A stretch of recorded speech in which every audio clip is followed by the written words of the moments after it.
Join us today as we continue to learn all about a first-class Titanic survivor. Philip Mock, right? Yep, Mock. He had a sister named Emma Mock, and they were travel companions. If it wasn't for her, he would not have survived.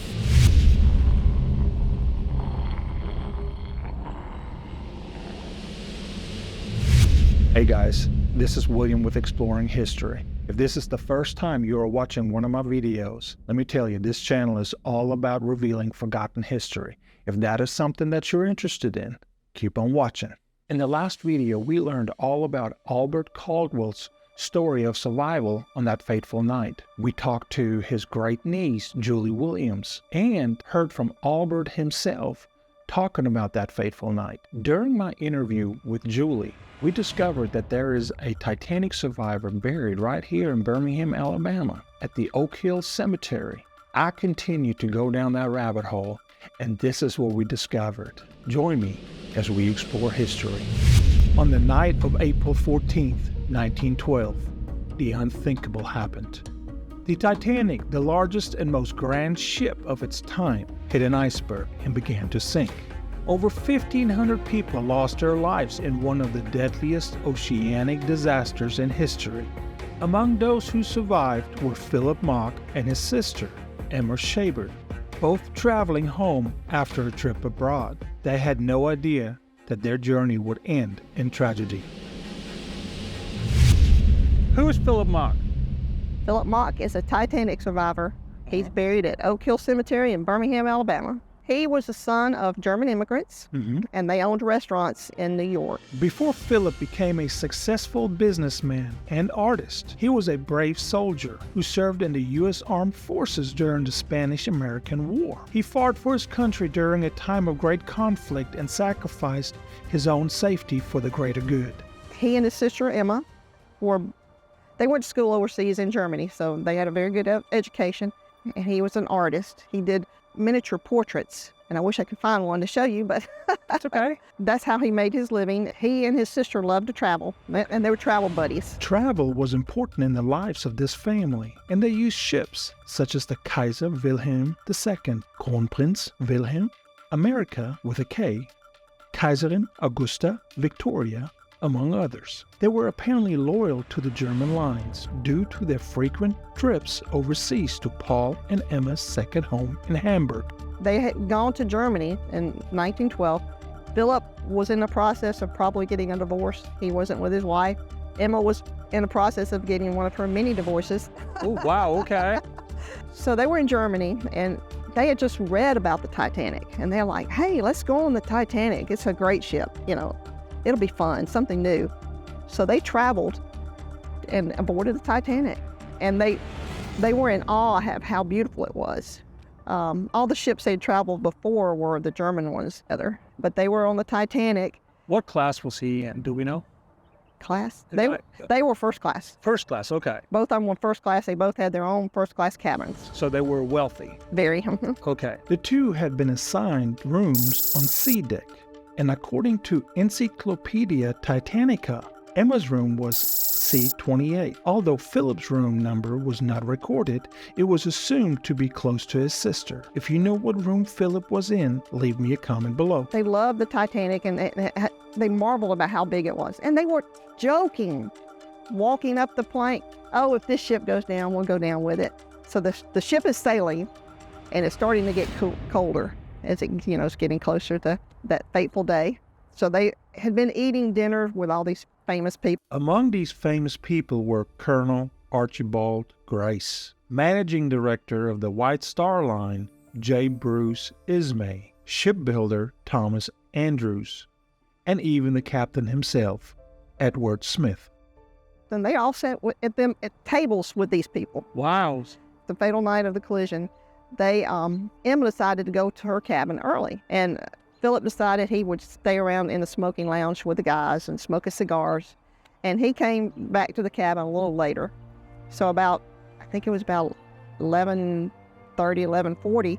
The collision had been enough to jolt Philip out of his sleep, and he remembered standing in the middle of the cabin floor. In the hallway, stewards told passengers to go back to their beds. Well, Philip says, no, there's something wrong. Yeah. So being Emma puts on all her furs and her jewelry and grabs her life vest and goes out. And Philip does the same thing. He just grabs his life vest. He didn't care about his valuables. And they go up to the deck. Philip and Emma had moved up to one of the top decks when they noticed the ice that had spread all along the deck. Most of the passengers didn't seem to take the collision seriously and were making light of the situation. They all seemed to share the same idea that the boat was unsinkable and never stopped to consider that the accident might be serious. So they go to their assigned lifeboat. They try to get on, and they tell Emma she can get on, but her brother, Philip, cannot get on. It's only women and children first. Well, Emma's like, nope, we made a bargain that if he can't go and the ship sinks, we're going down with it. They went around to several other. They came to Mr. Ismay, and Mr. Ismay tells them, Emma, you need to get on this lifeboat. And she says, no, I am not getting on the lifeboat without Philip. And he says, well, you will probably die if you don't get on this lifeboat. She said, I don't care, we'll go down together. So they walk around until the second to the last lifeboat. Stewart is loading people onto the boat, just very few. And I asked him, I said, can I get on this boat? He says, yes. He said, can my brother? He said, yes, definitely, because we need him to help row the boat away from the Titanic. Lifeboat 11 was initially only half full, but as it was lowered down, more passengers were added. Eventually, it carried about 70 people to safety.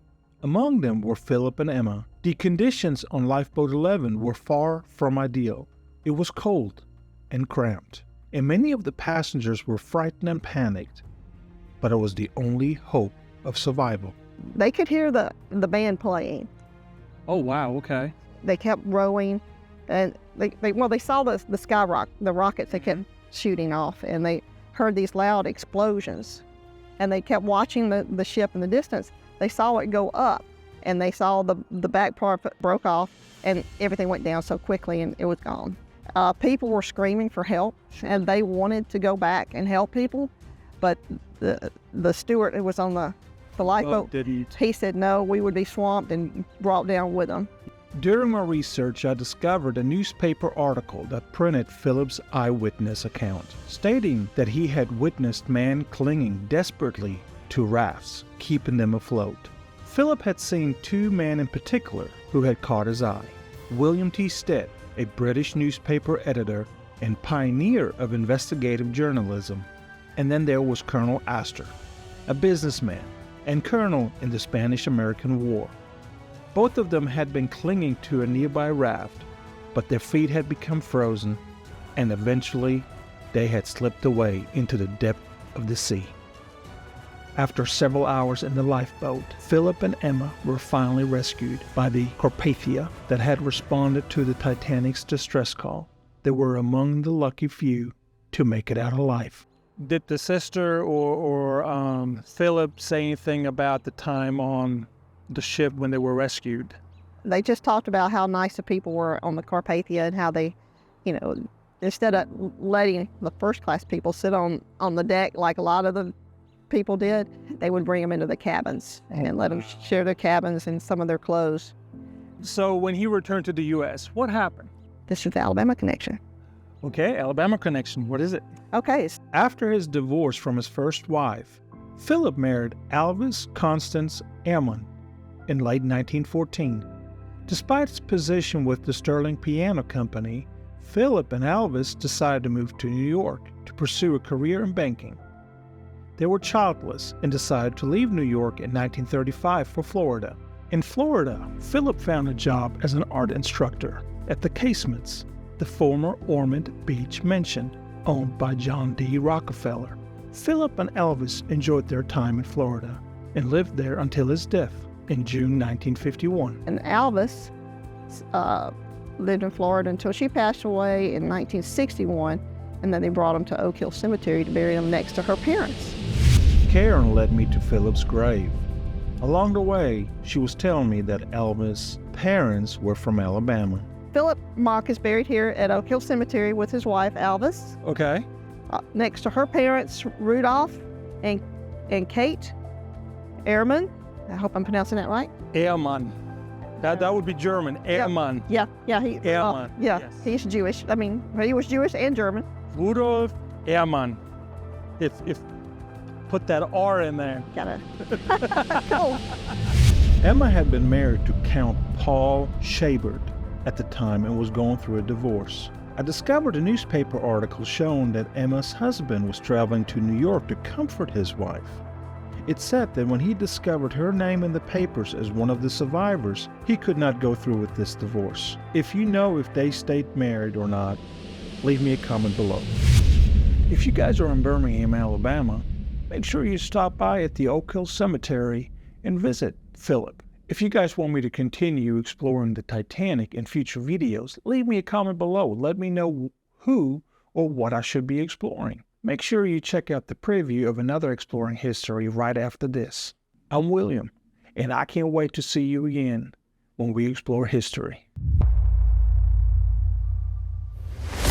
Join us today as we explore the Blunt Springs area to uncover evidence of the once affluent Blunt Springs Hotel.